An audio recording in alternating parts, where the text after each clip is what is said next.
juga berpatu.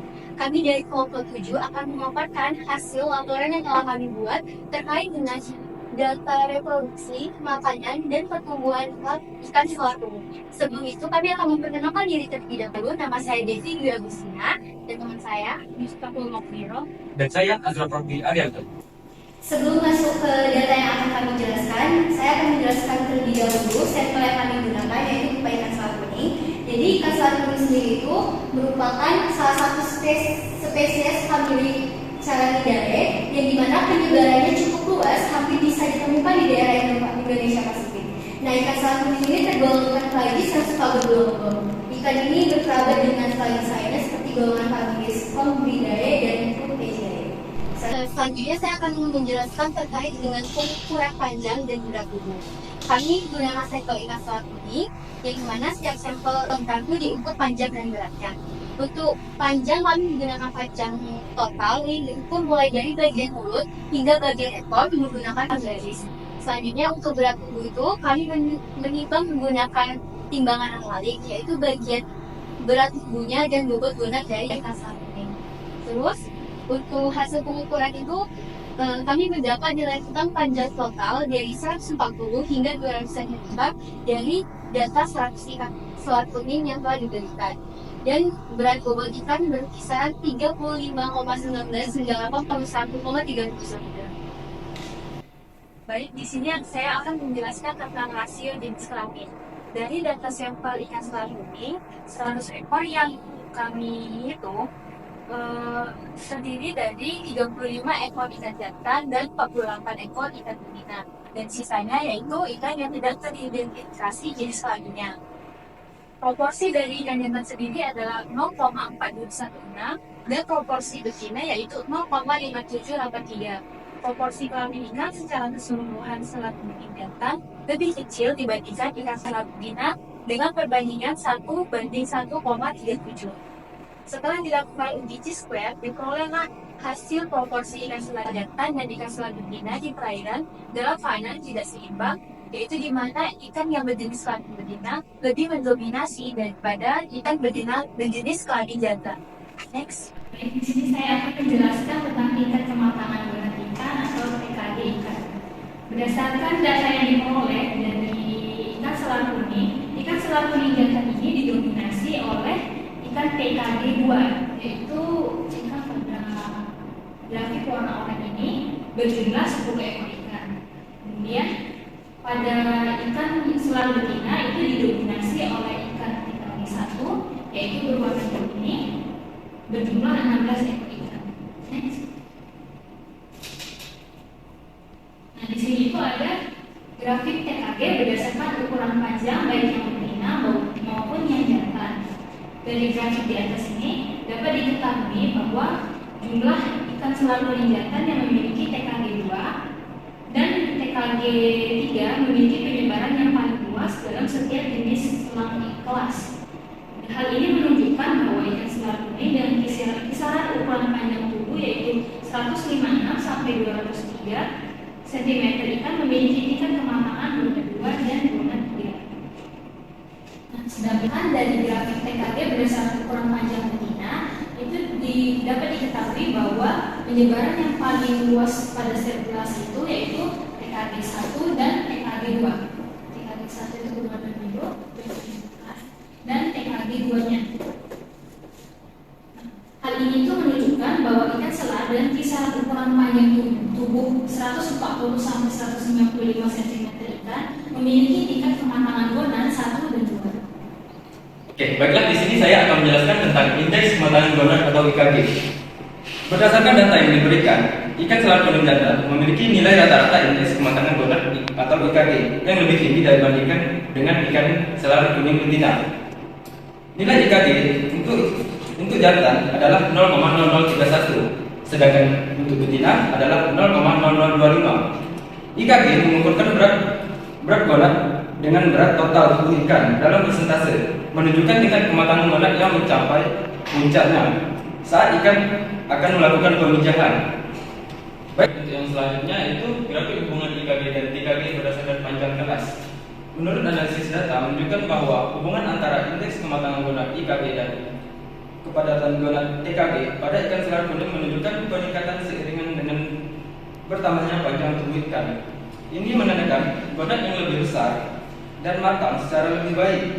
Namun pada ikan jantan yang termasuk dalam kelas TKG 3 terjadi penurunan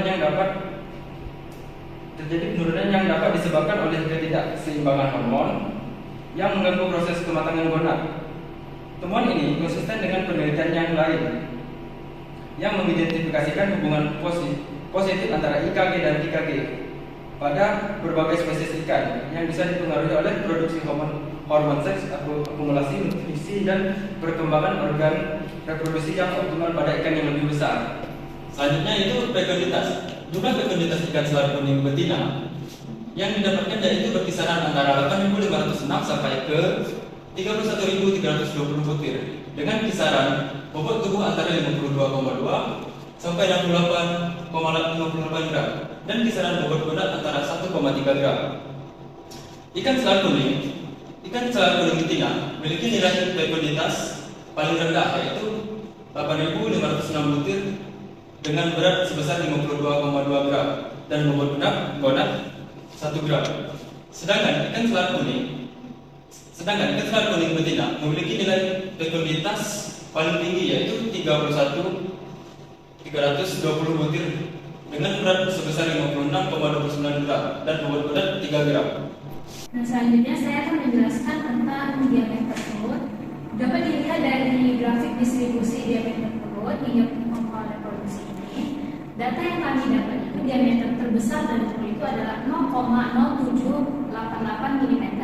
Frekuensi terbanyak berada pada ukuran diameter telur 0,218 sampai 0,311 dan 0,312 sampai 0,0405 mm dengan masing-masing berjumlah 29 butir telur. Pola pemijahan ikan selar kuning ini yaitu pola pemijahan taktil spawner, yaitu dalam satu periode pemijahan ikan selar kuning mengeluarkan telur secara bertahap. Pola pemijahan menunjukkan bahwa ikan memiliki ukuran diameter telur dan frekuensi yang berbeda-beda. Pada puncak pertama diameter telur berukuran 0,218 sampai 0,311 dan 0,312 sampai 0,405. Masing-masing berjumlah 29 butir telur. Kemudian pada puncak kedua ini diameter telur berukuran 0,0594 sampai 0,0687 berjumlah 28 butir telur. Hal ini menunjukkan bahwa ikan pada saat pengambilan sampel memiliki telur yang hampir matang.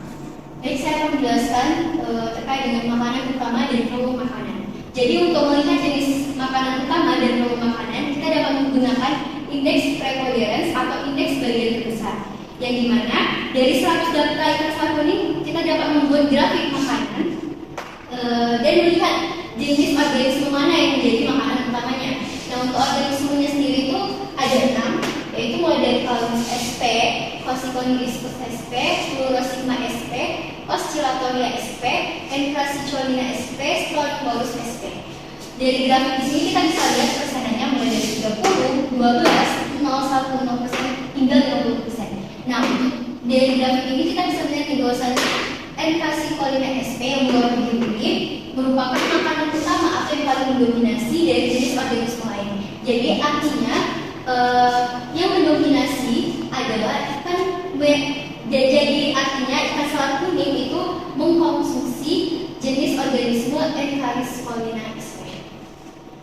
Untuk ruang makanannya, nilai tumpang tinggi ruang makanan itu berkisaran antara 0 sampai 1. Jika nilai tumpang tinggi ruang mendekati angka sama dengan 1, maka ada kesamaan jenis makanan yang dikonsumsi antar spesies atau interspesies ikan selar kuning.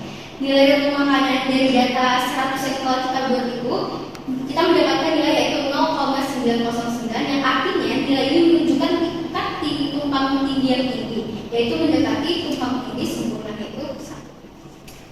Terakhir, saya akan menjelaskan terkait faktor kondisi dari ikan selar kuning, mulai dari ikan selar kuning jantan maupun yang betina.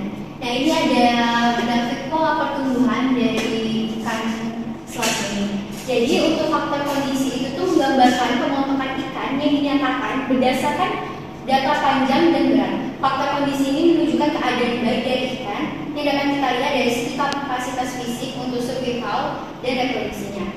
Nah, untuk perbandingan faktor kondisi ikan jantan dan betina berdasarkan data yang sudah ada, data yang saya buat 100 itu, kita dapat simpulkan bahwasanya rata-rata ikan betina itu bernilai 1,0385 dan rata-rata ikan jantan 0,98757. Nah, perbedaan ini menunjukkan bahwa secara umum ikan betina ini memiliki kondisi tubuh yang lebih baik dibandingkan ikan jantan.